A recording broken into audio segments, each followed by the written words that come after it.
You've heard this verse at weddings. You've heard this saying in many romantic spaces, romantic relationships. Maybe this is all you've thought about for this context when it comes to 1 Corinthians 13. But this text goes so much deeper than that. And if we aren't careful, we'll miss the bigger picture that will do us more harm than good. All right, so this is essentially just a part of my study that I have been sitting in for at least the last 2+ months. I encourage you guys to take some time, take this week from the time you see this to a week later or so on and so forth. Keep up the momentum of writing out this verse, writing it out in your notes, on a notepad, whatever, meditating, praying on it, thinking on it. I know I have, and it's been huge. And this is something that I've caught on to the more and more that I've looked into this text.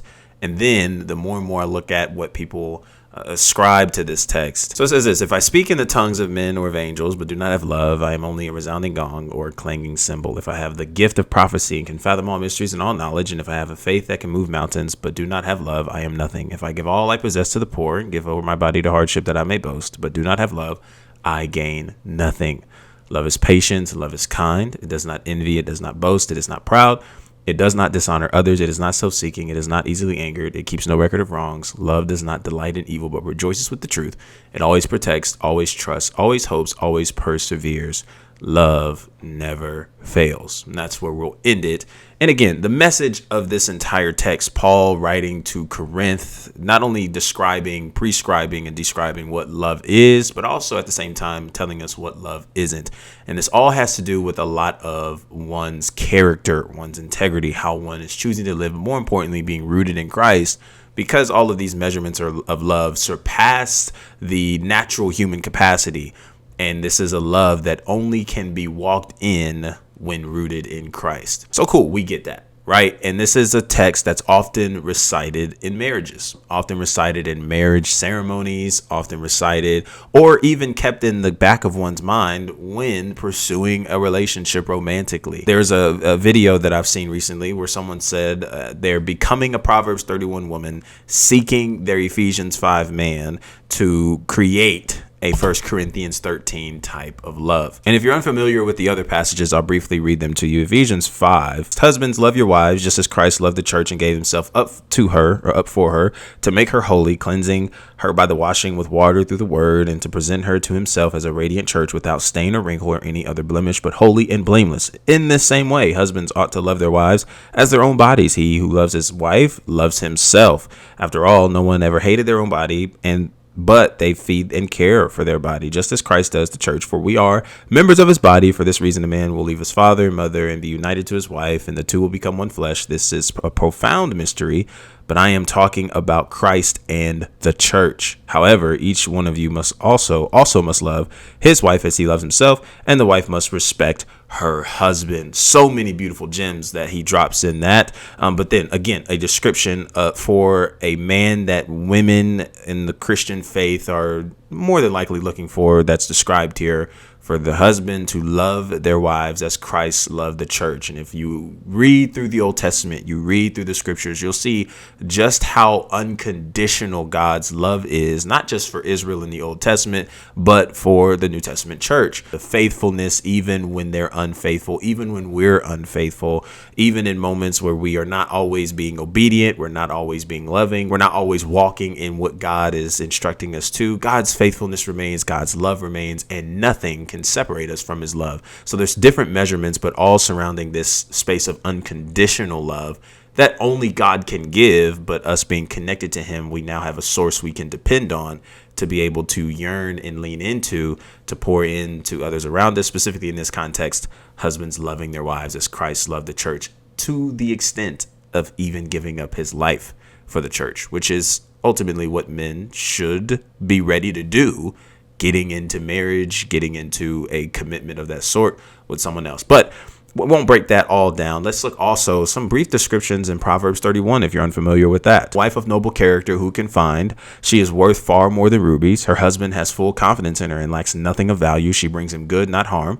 All the days of her life, she selects wool and flax and works with eager hands. She is like the merchant ships, bringing her food from afar. She gets up while it is still night. She provides food for her family and portions for her female servants. Check out this too. Verse 20, she opens her arms to the poor and extends her hands to the needy. When it snows, she has no fear for her household, for all of them are clothed in scarlet. She is clothed in strength and dignity. Verse 25, she can laugh at the days to come. She speaks with wisdom, and faithful instruction is on her tongue. She watches over the affairs of her household and does not eat the bread of idleness. Her children arise and call her blessed, her husband also, and he praises her. Verse 30, charm is deceptive and beauty is fleeting, but a woman who fears the Lord is to be praised. Honor her for all that her hands have done, and let her work bring her praise at the city gate. So again, so many descriptions that are given in these verses, but I wanted to just bring this up to our attention because I'm afraid that if we limit 1 Corinthians 13 as a type of love that can only be accumulated through achieving that relationship, through achieving that marriage, through finding that Ephesians 5 man for ladies or that Proverbs 31 woman for men, if we only limit 1 Corinthians 13 to a love that can only be achieved by having someone of that caliber in our lives, we've missed the point. We've missed the message of 1 Corinthians 13. If you go back and look at the context that Paul is suggesting, the context actually has a lot more to do about the spiritual gifts, and not just the spiritual gifts, but also enlightening us on what love is and what love isn't in any context, not just limited to a marital spouse marriage context that oftentimes we assume because we hear it at weddings, we hear it at ceremonies, we hear it as a description of somebody who is making a huge step in a romantic direction. And this is a verse that's often quoted, but it's not limited to marriage. The one relationship that's most important to achieving this love, to walking out this love, is actually a relationship with Christ. Because without him, you couldn't even be available to love at the height that Paul is suggesting to us. That is very countercultural. This idea of being patient, being kind, not envying, not boasting, not being proud, not being easily angered, keeping no record of wrongs. These are all descriptions that are not only impossible to really live out without Christ, but is also the only relationship that's truly necessary to begin walking out these elements of love that Paul is subscribing to us when it comes to the spiritual gifts he speaks of in context and just simply living in this space. Yo, listen, I've got something amazing in the works for you available right now. If you're somebody who's looking to make this year your best year yet at diving into your faith and allowing it to become more applicable in your life. Never known where to start. You've always been confused. It feels overwhelming. Maybe you feel you don't have time. You don't know how to apply the Bible into your life. You have so many questions and thoughts as to what makes sense. How does it make sense? Don't worry, your boy's got you covered with the Faith Factory. Click the link down in the description below, and in this Google document, you will find a plethora of resources that are at your disposal for you to be able to grow in your faith. I'm talking Bible plans, content creators to follow and subscribe to that better will enrich your faith, resources, links, books, all of that good stuff, even worship playlists, something to jam out to as you progress through your day. I really think this can be the start of something good for you and the lives around you, by locking in and making sure that this year is your best year spiritually, therefore making it your best year ever. Don't forget to click the link in the description and go be great.